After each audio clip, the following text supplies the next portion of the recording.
Saya senang sekali hari ini bisa melayani saudara secara khusus juga dalam rangkaian KKR Pencurahan Roh Kudus selama 10 hari. Ya, sejak hari Kamis kita mulai dengan KKR Kenaikan Tuhan Yesus. Saya percaya dilayani oleh Pastor Gideon Munte. Ya, oke. Dan Jumat juga Pak Gideon Munte melayani kita. Terus Sabtu dan Minggu hari ini saya full di Star akan melayani. Tapi bukan cuma saya, Pastor Nita juga akan melayani. Ya, istri saya akan melayani di Impact mulai ibadah jam 12 siang. Berarti berapa kali? 3 kali. Dari nanti jam 12 siang sampai sore malam nanti di Impact, Pastor Nita Setiawan akan melayani.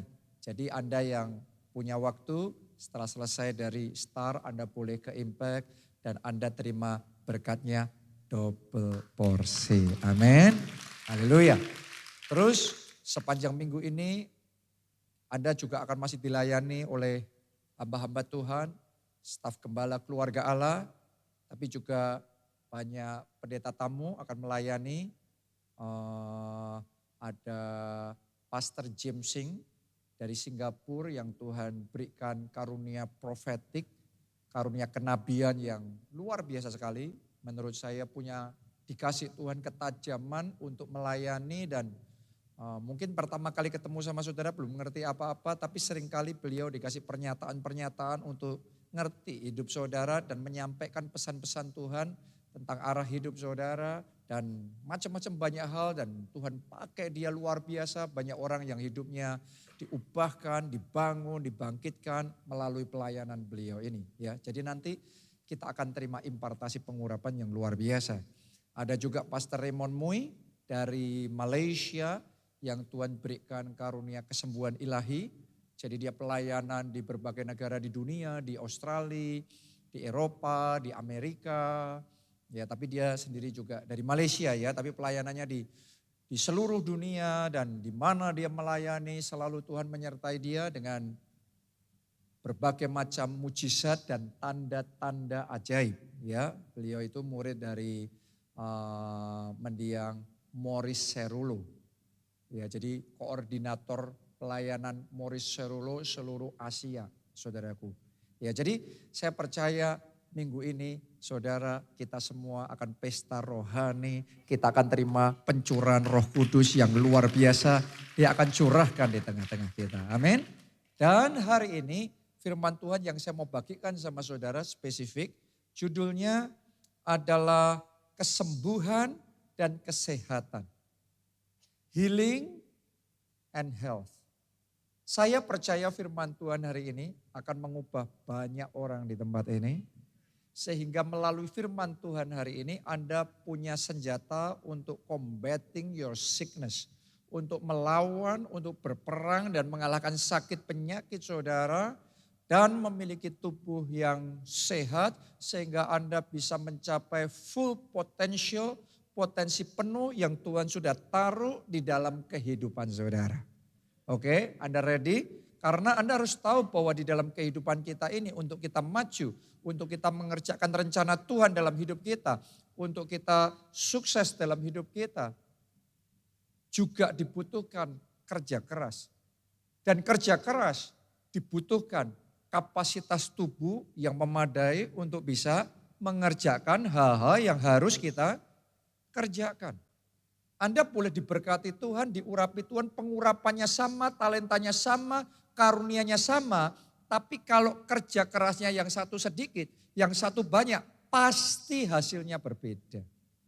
Oke, jadi apa yang akan kita bagikan hari ini akan menentukan seberapa besar masa depanmu.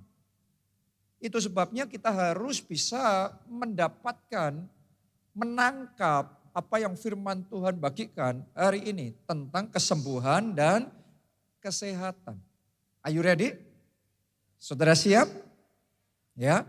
Nah, yang namanya kesembuhan dan kesehatan di dalam firman Tuhan itu ada 2 dimensi. Dimensi supranatural dan dimensi natural.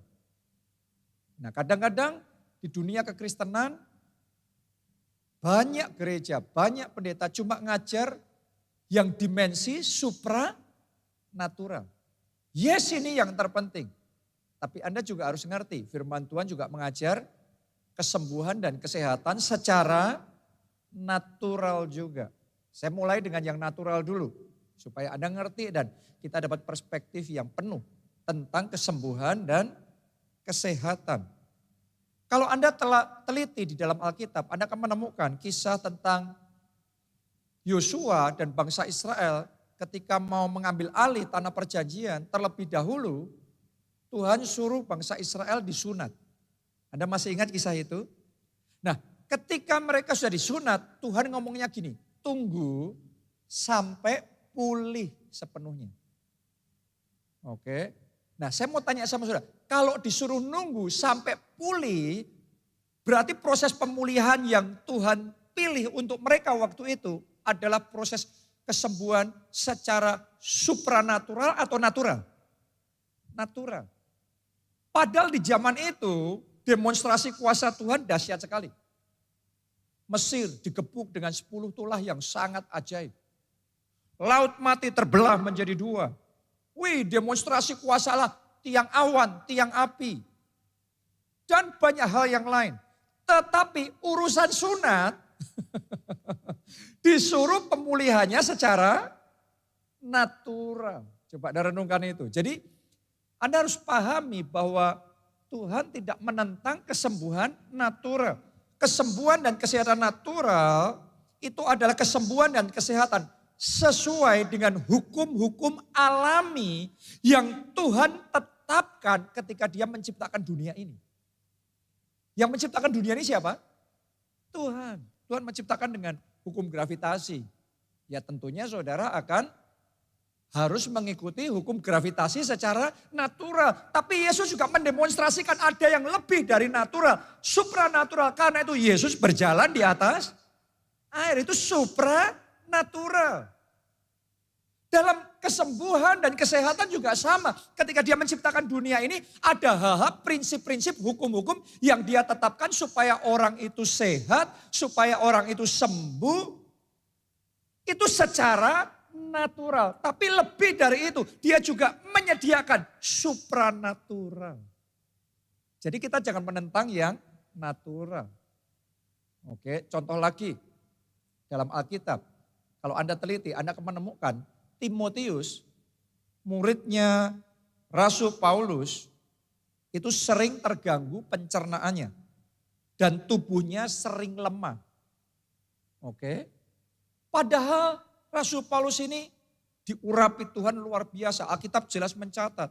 Melalui pelayanannya yang lumpuh berjalan, orang-orang sakit terima kesembuhan. Sapu tangan Paulus saja ditaruh ke atas tubuh orang sakit. Dan orang sakit sembuh. Tapi muridnya sendiri sering terganggu pencernaannya. Dan Rasul Paulus ngomong sama Timotius, untuk dia bisa pulih, maka disuruh untuk minum air dan menambahkan sedikit anggur.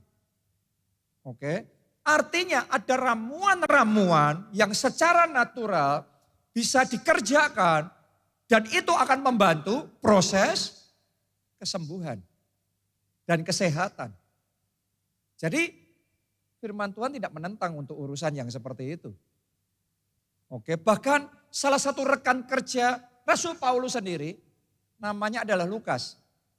Salah satu penulis kitab Injil, ya, Matius, Markus, Lukas, Yohanes. Jadi yang nulis Lukas. Lukas ini seorang tabib, seorang dokter. Jadi dalam pelayanan Rasul Paulus ke berbagai tempat di mana dia mendemonstrasikan kuasa Allah yang luar biasa. Di saat yang sama dokter Lukas juga mengobati sakit penyakit. Dan itu hal yang baik. Dan dua-duanya kita bisa jalankan. Artinya kalau saudara mau mencapai kesembuhan dan kesehatan yang optimal, dua-duanya baik yang natural maupun yang supranatural, itu yang harus Anda pahami dan Anda kerjakan. Saya berdoa mulai hari ini understanding yang baru ini Anda bisa tangkap dan semua jemaat keluarga Allah terima kuasa kesembuhan yang dari Tuhan dan hidup dengan kesehatan yang luar biasa. Amin. Haleluya. Dua-duanya kita perlu, bukan cuma salah satu. Baik yang natural maupun supernatural, semuanya hukum yang ditetapkan oleh Tuhan, yang dibuat dan yang berasal dari Tuhan. Jadi jangan sampai enggak imbang ya. Karena saya tahu di dunia kekristenan, apalagi di gereja aliran kayak kita gini, Pentakosta karismatik, kadang-kadang understanding ini enggak ada. Kadang-kadang pokok intinya semuanya oleh kuasa Tuhan secara supranatural. Jadi makan dihajar, wah B2, berlemak, berkolesterol, wah semua yang manis-manis dihajar. Waduh hati-hati dong jaga kesehatan, dinasihati enggak mau, no problem, pokok darah Yesus.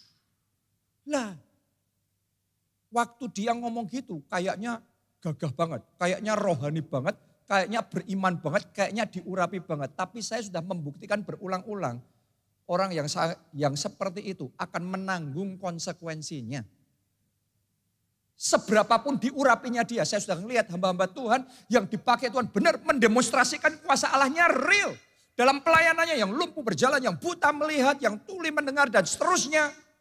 Tapi dirinya sendiri gara-gara mencobai hukum-hukum yang ditetapkan Tuhan secara natural terus-menerus dalam jangka panjang. Akhirnya dia sendiri harus menanggung konsekuensinya. Kena sendiri dan tidak bisa. Oke, jadi dua-duanya ini kita harus pahami. Jangan sampai kita salah ngerti. Karena kalau kita salah ngerti ada konsekuensinya. Bukan berarti Anda tidak beriman, Anda salah understanding. Ya, sebaliknya orang-orang yang nggak ngerti hukum supranatural, Anda harus ngerti. Pokok mereka ngerti hukum naturalnya Tuhan dan mereka menjalankan hukum naturalnya Tuhan, mereka bisa menikmati kesembuhan dan kesehatan yang luar biasa. Ada daerah-daerah sekarang ini di dunia, ada daerah-daerah tertentu yang real penduduknya umurnya panjang-panjang dan sehat-sehat. Kalau Anda di daerah itu hidup umurnya 90 tahun. Gak ada yang heran. Wih 90 tahun luar biasa banget. Gak ada yang ngomong gitu. Karena sangat banyak yang umurnya lebih dari 100 tahun. Sesederhana mereka sadar atau tidak sadar menjalankan hukum-hukum naturalnya Tuhan dengan benar. Dan karena itu mereka bisa mendapatkan tubuh yang sehat. Sakit penyakit enggak masuk di dalam tubuh mereka.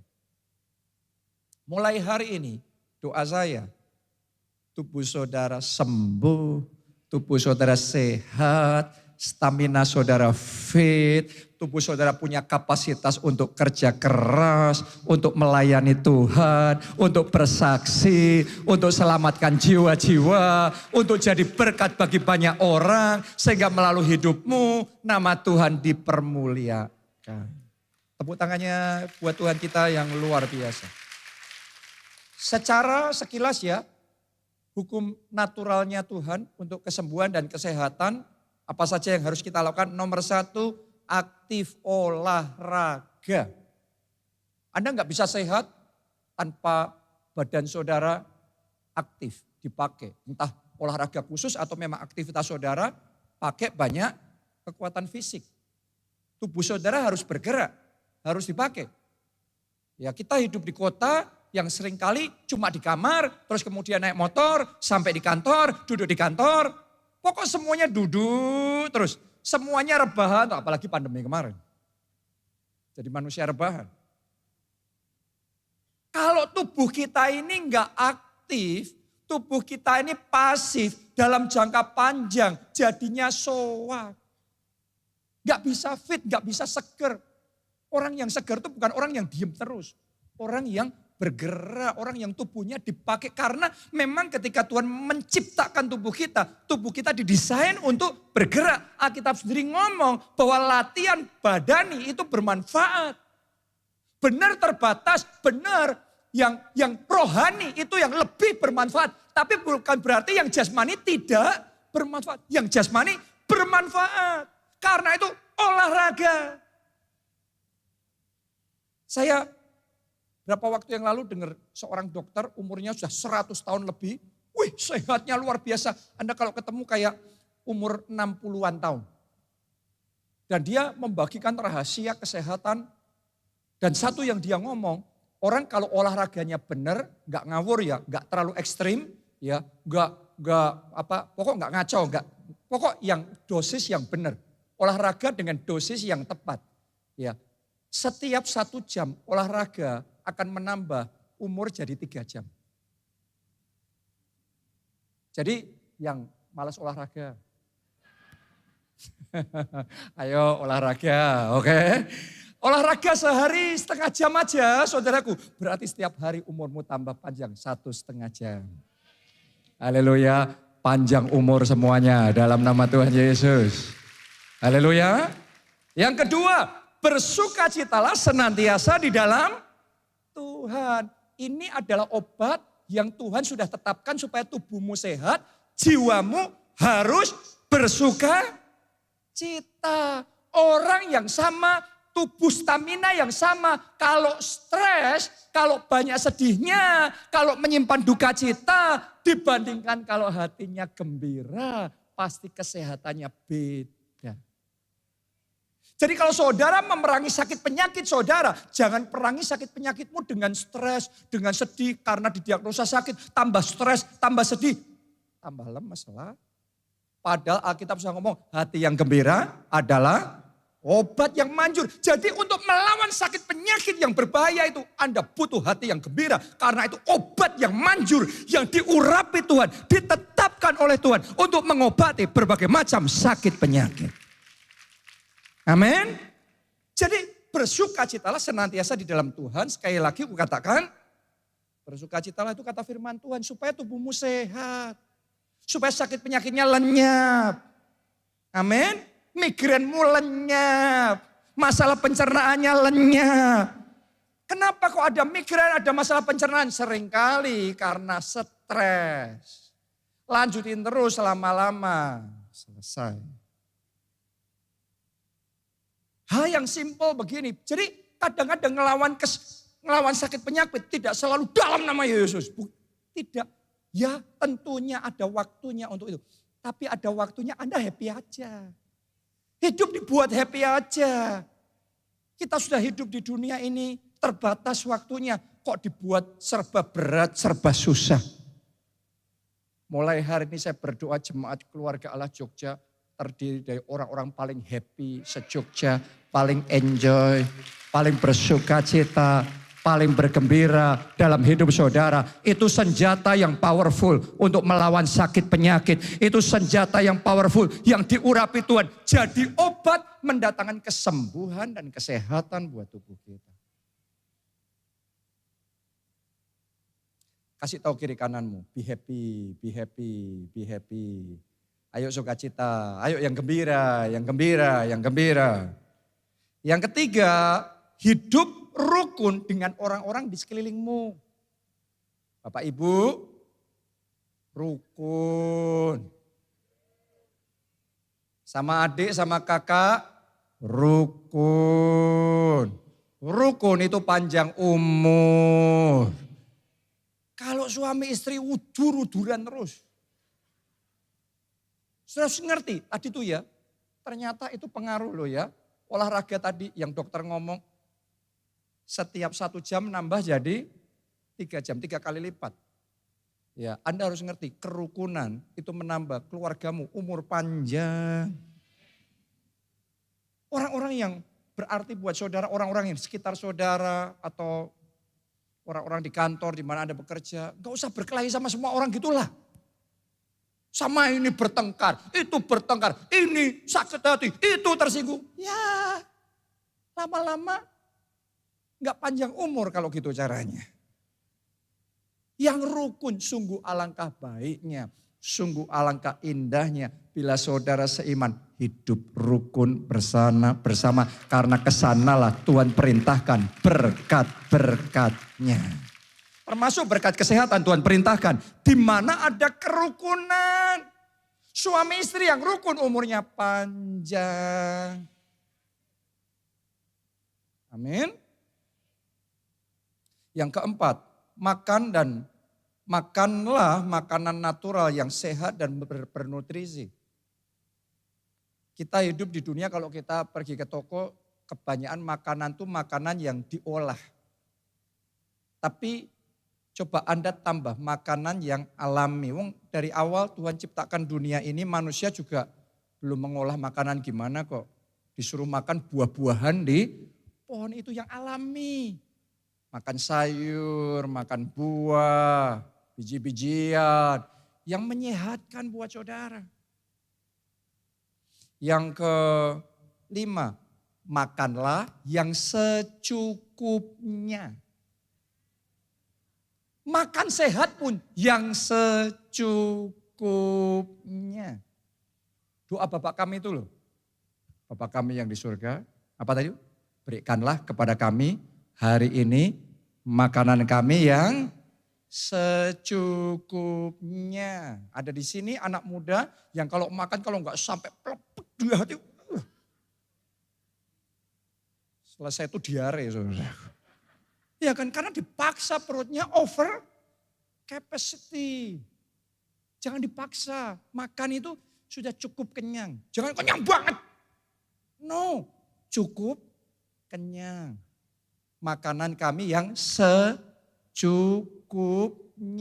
Kalau satu piring sudah selesai, sudah. Kenapa kok harus tambah? Yang kedua, yang ketiga. Yang secukupnya. Hari-hari ini lebih banyak orang mati bukan karena kekurangan makanan, jujur aja, karena kebanyakan makanan.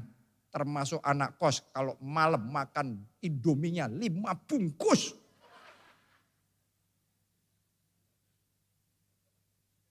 Oke, itu problem tuh. Itu mengurangi umur itu. Itu memotong kesehatan itu. Karena Anda melanggar hukum-hukumnya naturalnya Tuhan. Makanan yang secukupnya.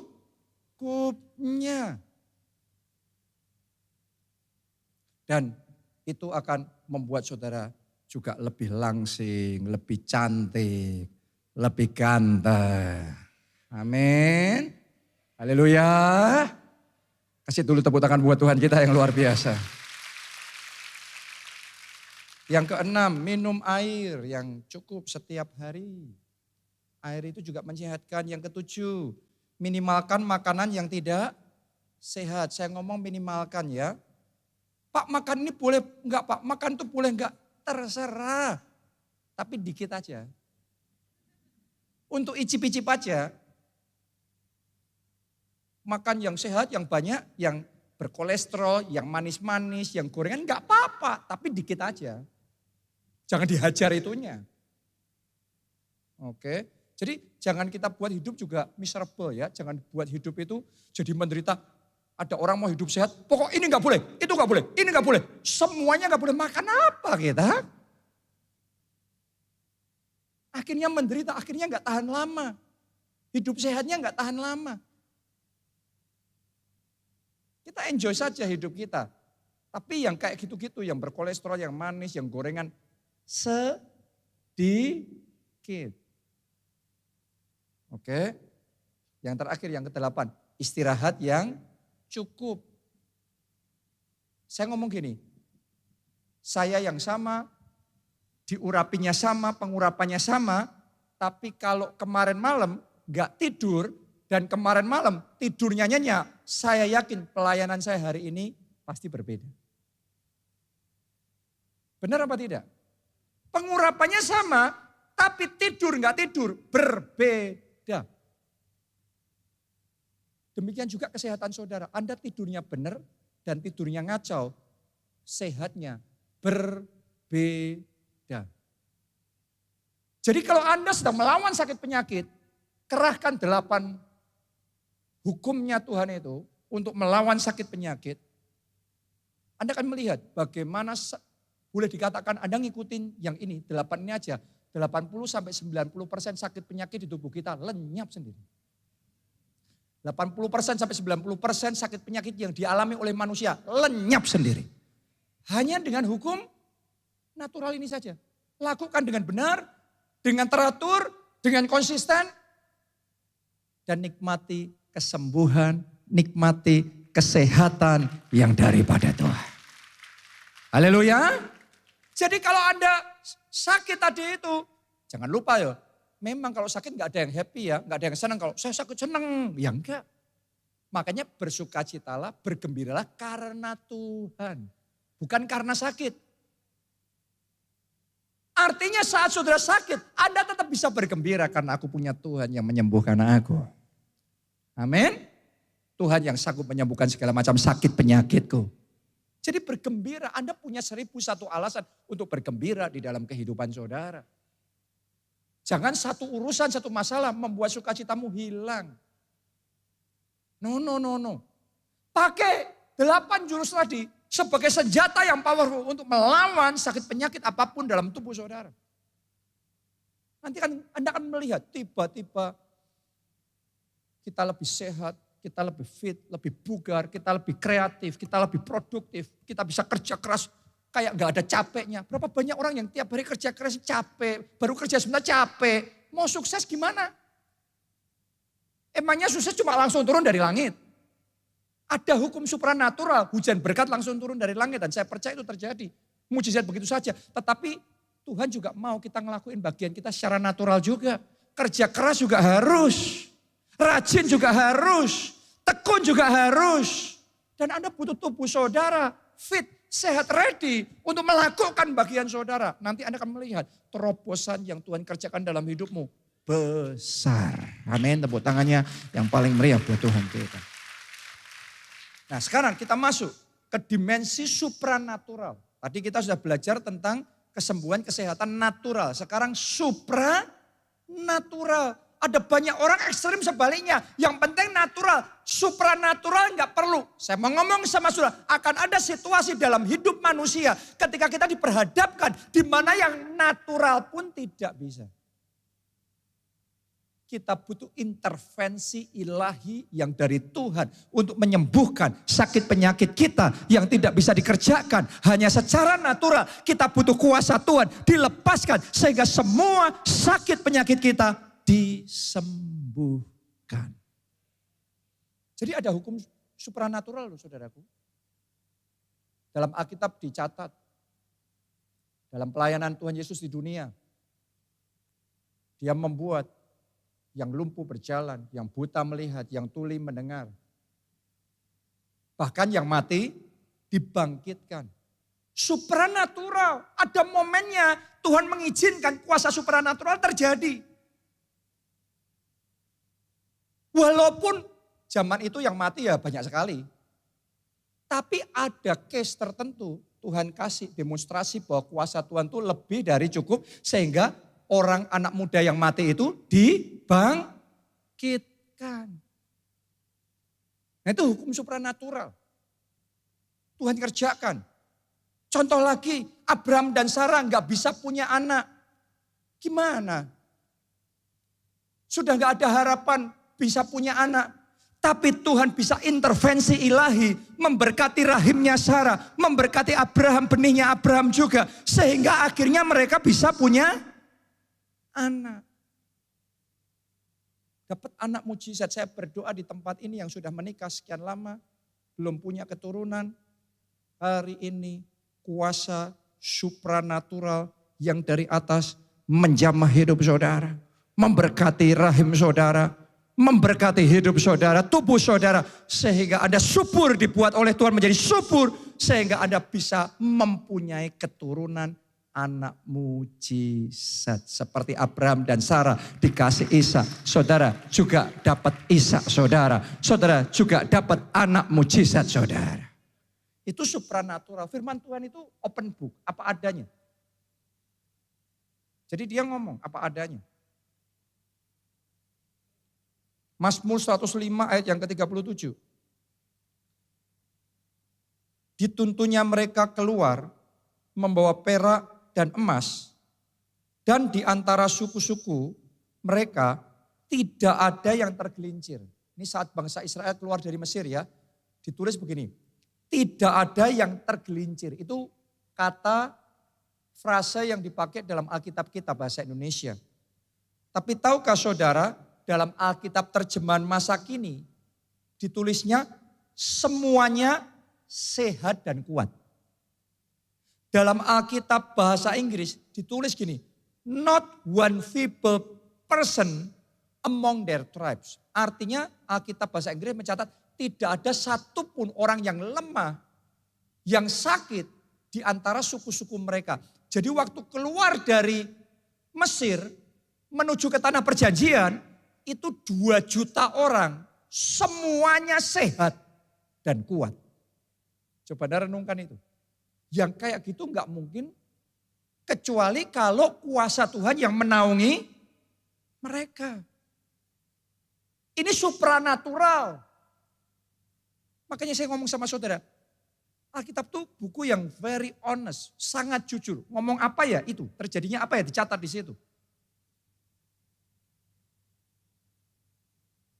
Tadi ketika mereka sunat harus nunggu waktu pulih, juga dicatat di situ. Dan Tuhan tidak menyembuhkan mereka instantly, tidak kan? Prosesnya natural. Tapi yang ini juga dicatat.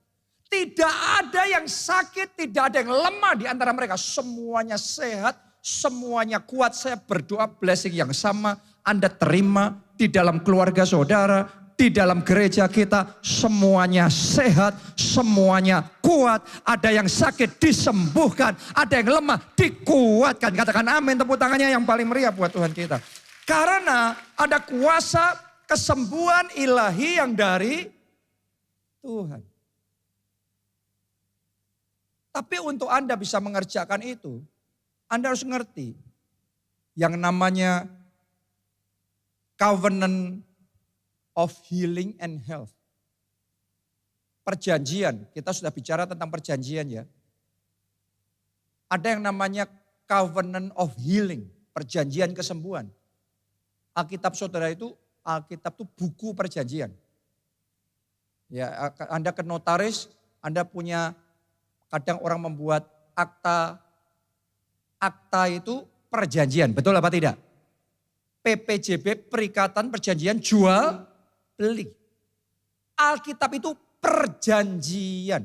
Dan di dalam Alkitab ada ayat-ayat perjanjian kesembuhan, perjanjian kesehatan. Kayak tadi itu, saya sudah bacakan sama saudara yang urusan natural, misalnya hati yang gembira adalah obat yang manjur. Itu adalah sudah di dalam perjanjiannya Tuhan. Kalau Anda mau menikmati kesembuhan dan kesehatan ilahi yang optimal, yang daripada Tuhan, Anda harus komit di dalam perjanjiannya Tuhan. Perjanjian kesembuhan, perjanjian kesehatan ini.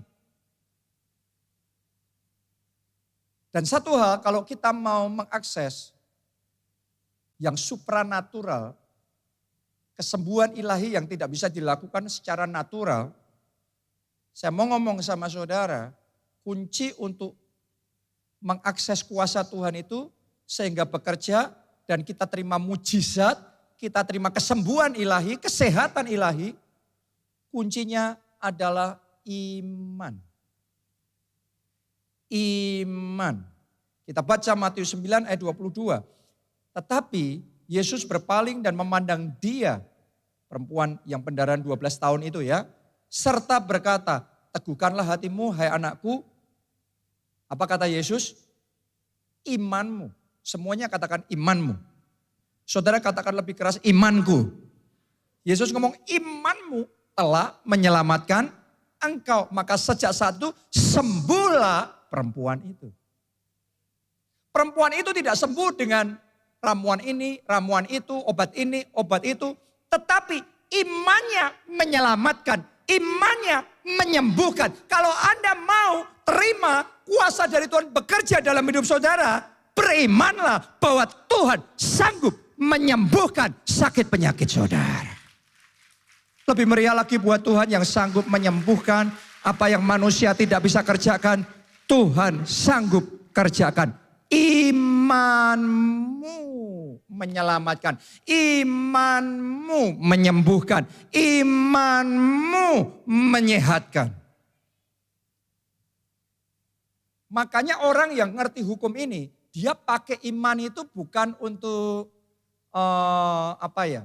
bukan untuk coba-coba. Maksudnya gini, ya saya beriman, terus sembuh gak ya? Lebih enakan gak ya?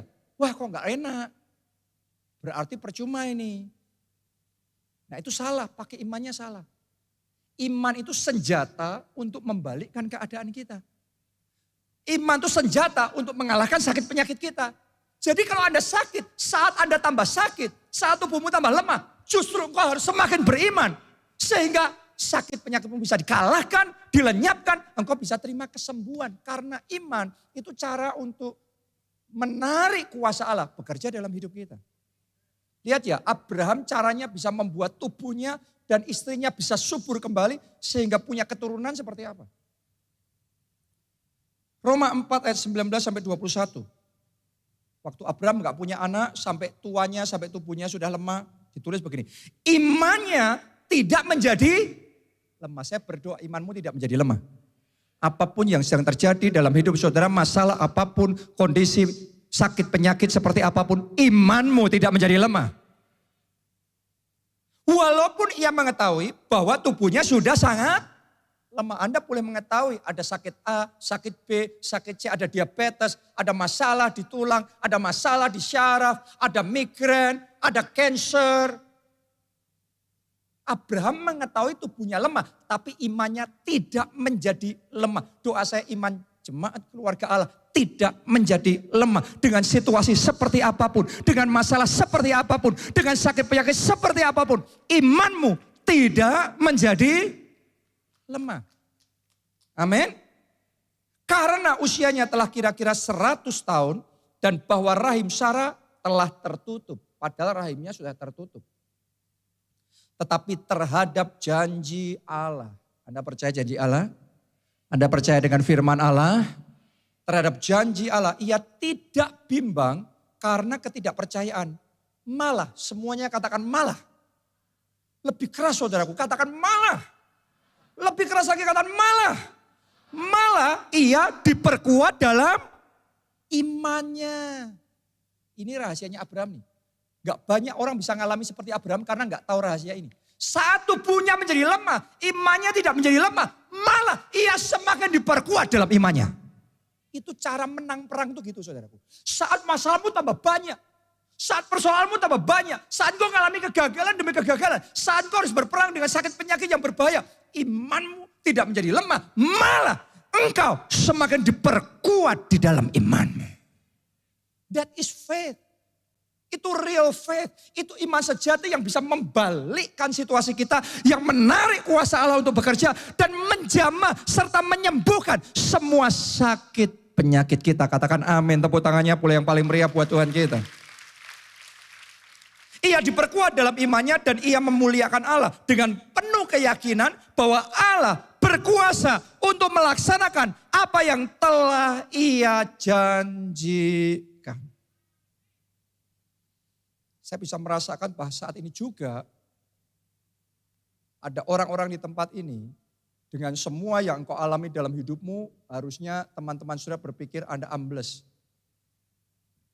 Anda mungkin sudah hambar tawar hati, tapi saya merasakan sementara firman ini disampaikan, imanmu diperkuat, imanmu dibangun kembali, imanmu menjadi kokoh, imanmu tidak tergoncangkan dengan situasi dan kondisi yang engkau alami itu. Imanmu tidak menjadi lemah, malah, semuanya katakan malah, imanku semakin kuat. Boleh katakan amin, tepuk tangannya boleh paling meriah buat Tuhan kita. This is the key, ini kunci. Ini kunci, Anda mau mengalami kuasa kesembuhan dari Tuhan, seperti yang dialami oleh Abraham dan Sarah. Anda mau mengalami kuasa kesembuhan yang daripada Tuhan, seperti yang dialami perempuan pendarahan 12 tahun. Percaya. That is the force of faith. Itu kekuatan iman. Iman itu punya kekuatan untuk memaksakan kesembuhan terjadi dalam tubuh saudara. Memaksakan kesehatan terjadi di dalam tubuh saudara. By the power of faith. Dengan kuasa iman. Saya berdoa mulai sekarang. Dalam nama Yesus. Hatimu gak goyang lagi. Hatimu nggak gentar lagi, menatap hari esok nggak sesek lagi. Tapi hari ini gagah, hari ini mantap, hari ini kuat. Engkau percaya Allahku berkuasa untuk melaksanakan apa yang telah Ia janjikan. Karena firman Tuhan tidak berubah dulu, sekarang, sampai selama-lamanya. Amin. Pas saya ngomong gini, ini tiba-tiba ditaruh di hati saya, nggak ada hubungannya sama khotbah ini, tapi saya sampaikan aja. Di sini ada wanita yang bergumul soal pasangan hidup, soal jodoh, umur sudah nambah terus, dikejar terus, tapi kok seolah-olah sampai sekarang susah sekali, tapi Tuhan ngomong, Tuhan akan pertemukan dan persatukan dengan jodoh yang terbaik dari Tuhan. Tuhan akan kasih sama saudara. Amin. Anda hanya perlu percaya. Apapun situasi kondisi saudara. Percaya. Saudara seperti gereja kita ini nggak akan jadi seperti sekarang jadi tanpa iman. Ada momen-momen pertama saya memulai gereja kita ini karena sudah hopeless banget. Isinya masalah, isinya persoalan. Saya sudah capek banget dan saya benar-benar mau nutup gereja ini dan mau pergi. Sudah. Karena sudah putus asa. Tapi ketika saya datang sama Tuhan dalam doa, Tuhan teguhkan hati saya untuk tetap setia dan konsisten. Tetap berjuang di dalam melayani, di dalam memimpin, menggembalakan gereja. Jadi sekalipun emosi, perasaan ini gak enak sekali, hati ini sumpek semuanya, saya gak bisa ngelihat apa-apa. Tapi saya belajar untuk tetap percaya. Dan ketika kita percaya, itu iman akan menarik kuasa Allah. Ketika kuasa Allah bekerja, itu membalikkan situasi. Dan bagaimana mungkin gereja yang sudah mau tutup, sudah hampir ambles, sudah mau ditinggal. Lihat apa yang Tuhan kerjakan di tengah-tengah kita. Dan ini baru permulaan. Saya mau ngomong keluarga Allah Jogja, get ready. Kita akan diperlihatkan oleh Tuhan kemuliaan yang lebih besar. Kemuliaan yang lebih besar. Kemuliaan yang lebih besar. Pas saya ngomong seperti ini, saya ngerasa Tuhan taruh di hati saya. Ada di sini orang yang sedang mengalami, saya nggak tahu orangnya itu atau keluarganya sedang mengalami kebangkrutan. Bahkan saya ngerasain gini, silent bankruptcy. Kebangkrutan silent. Silent itu kayak, maksudnya gini, orang lain mungkin gak tahu. Sebenarnya sudah gak habis. Orang lain gak tahu, mungkin orang lain berpikir Anda masih oke-oke, baik-baik. Tapi Anda tahu Anda sudah habis. Tapi hari ini saya mau sampaikan pesan profetik sama saudara. Pegang janji Tuhan. Akan ada pemulihan, akan ada kebangkitan, akan muncul terang Tuhan bersinar dalam hidup saudara, dan Anda akan melihat kemenangan yang baru, keberhasilan yang baru, Tuhan akan kerjakan di dalam kehidupan saudara. Amin. Jadilah itu, yang percaya jadilah itu, jadilah itu. Haleluya. Tapi satu hal yang sudah gak boleh tidak. Di masa yang berat, jangan mundur, jangan lemah hati. Alkitab ngomongnya, teguhkan dan kuatkan hatimu. Teguhkan dan kuatkan hatimu. Melawan semua kemungkinan, melawan semua keadaan. Teguhkan dan kuatkan hati saudara. Badai pasti berlalu. Katakan amin. Tepuk tangannya pula yang paling meriah buat Tuhan kita. Kisah Para Rasul 14 ayat yang ke-9. Ini ayat terakhir, pemain musik boleh maju ke depan, pemuji penyembah maju ke depan. Ia duduk mendengarkan ketika Paulus berbicara dan Paulus menatap dia dan melihat bahwa, perhatikan, Paulus itu melihat bahwa ia, orang itu, beriman dan apa?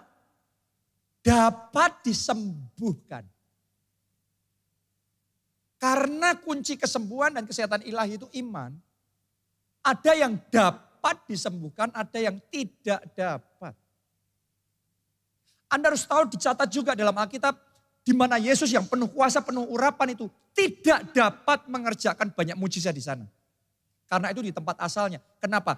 Karena dicatat di Alkitab, karena ketidakpercayaan mereka.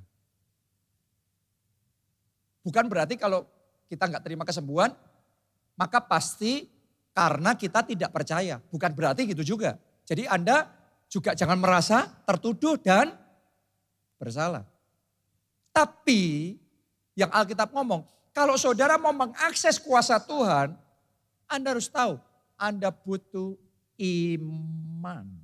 Karena Paulus ketika mau mendoakan orang, melihat dulu.